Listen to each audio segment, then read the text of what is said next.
Hey guys, welcome to our new blog. তো আজকে তোমাদের সাথে শেয়ার করব মামের জন্মদিনে আমরা কি অ্যারেঞ্জ করেছিলাম, অ্যারেঞ্জমেন্ট কী হয়েছিল। তার আগে তোমরা পুরো ভিডিওটা দেখো, ভালো লাগলে একটা লাইক করে দিও। চলো, এই যে ওয়ালটা দেখলে, এই ওয়ালটা ফাইনালি ওর জন্য সাজানো হয়েছিল, আর এখানটায় ও কেক কাটবে তার জন্য রেডি করা হয়েছিল। তখন আমি তোমাদেরকে দেখিয়েছিলাম, পুরোটা রেডি হয়নি, ওটা লাইটিংটা কম আছে, ওটা এমনি ওরা খেলছিল বলে ওই লাইটটা দেওয়া ছিল। পরে বড় লাইট দেওয়া হয়েছিল ওর পাশে। এই যে আমি এখানে দাঁড়িয়ে রিলস করছিলাম, দেখতেই পাচ্ছ। পুরো অলটা নেওয়া যায়নি, ওর জন্মদিনের যে ভিডিওটা আছে সেই ভিডিওতে কেক কাটবে যখন, তখন পুরো অলটা নেওয়া আছে, তখন দেখতে পাবে।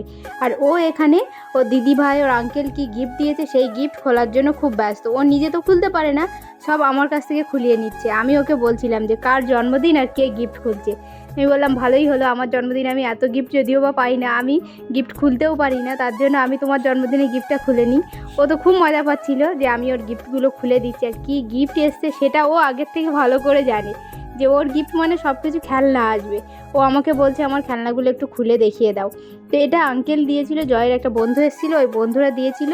এটা ড্রয়িং করতে হবে, এর মধ্যে কিছু কার্ড আছে, এই কার্ডগুলোকে কালার করতে হবে। এই ছবি আঁকা আছে, এই ছবিগুলো দেখে খুব সুন্দর, এটা দেখেও খুব মজা পেয়েছিল। সারা রাত ধরে ও কালার করেছিল। আর কে কোথা থেকে আমার এই ভিডিওটা দেখছো কমেন্ট করে জানাতে কিন্তু ভুলো না। তো ব্লগটা এখানে শেষ করছি, দেখা হচ্ছে পরের ব্লগে, ততক্ষণের জন্য টাটা, সবাই খুব ভালো থেকো।